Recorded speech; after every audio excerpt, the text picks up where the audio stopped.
children. She founded the Congressional Children's Caucus. And as a leader who believed deeply that America's true and full history must be acknowledged and honored, it was Sheila Jackson Lee whose bill made Juneteenth a federal holiday,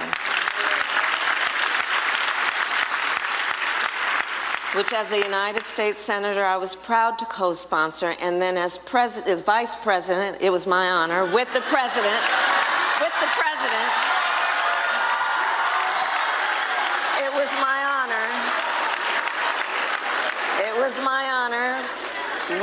with our President Joe Biden to stand beside Congresswoman Sheila Jackson Lee. What you just saw and heard right there was not a mistake.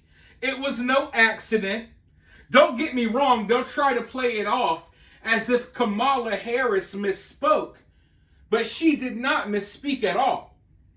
She is referring to herself as president, and Joe Biden has already referred to himself as the former president multiple times, but Kamala Harris is already referring to herself as president because in ways she already is president.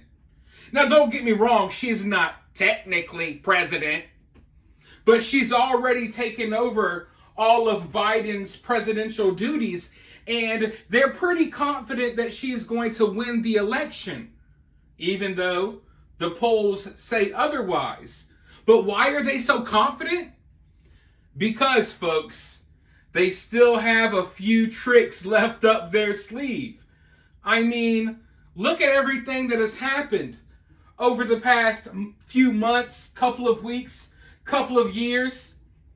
They tried to throw Trump in prison. They've tried to blow Trump's face off on live television in front of a crowd of thousands of people. You think that they're just going to stop there? You think it all just ends there? No, folks. They got plenty of tricks left up their sleeve, and they still got plenty of time left until the election. But as far as Kamala referring to herself as president, I mean, you kind of heard it here first, folks. I already told you how this situation is going a few videos ago. You see, when Biden announced that he was stepping down from the election, he was actually forced out. And at that moment, Biden was no longer president, and the argument can be made that Biden has been kind of a fake president all along. And Kamala, she's going to be another fake president.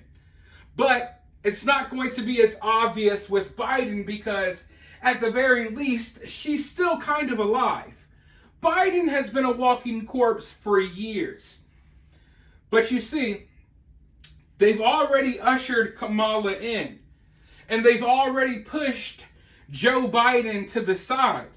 So they're already implanting the idea in people's minds, kind of, that Kamala is already president. And if you look at this dramatic shift that has taken place, I mean, we haven't really seen or heard from Kamala for 4 years. She has been the most absent vice president I can think of. We hardly see her at all, but now she's in the forefront everywhere. And they've made some promises to her. Promises that they will ensure that she will go down in history as the first female president of the United States, but she'll have no real control. The people controlling the White House will be the same people who were controlling the White House under Biden. The people pulling the strings in the background, the shadow government, including Obama, who took a big part in forcing Biden out of the election.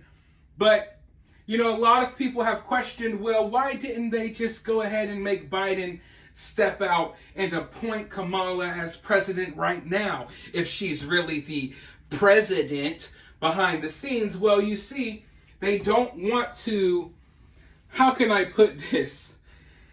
They don't want to just, blow their load too quickly, okay? Because if Kamala was announced, if they formally announced that Kamala is president right now and that she had to take over because Biden wasn't doing well, they would pop that first female president cherry. And you see, that's what they're going after.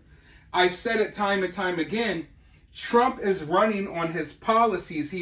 He's coming up with plans to do things to make the country better. Whereas Kamala, it's just one big party. We're not really going to talk about the policies and the politics because Kamala's been in the White House for 4 years doing absolutely nothing but destroying this country. So they're just trying to turn it into one big party, and at the end of the day, hey, you need to vote for Kamala, not because she's the best candidate, not because of her policies or politics, but because she's a woman. And, she's a black woman now. She was an Indian woman last time, but now she's a black woman. Because, we already pandered to that audience. Now we got to pander to a new group. So that's what they're basically running on. One gigantic party, hey, vote for me because I'm a woman, against Trump and all of the policies and all of the plans that he has laid out. But they can't just come out and tell you, hey, Kamala's already kind of running the show, even though she's not running the show, but you get what I mean. They can't come out and tell you that Kamala's already president because then the only thing they have going for them will already be thrown out the window.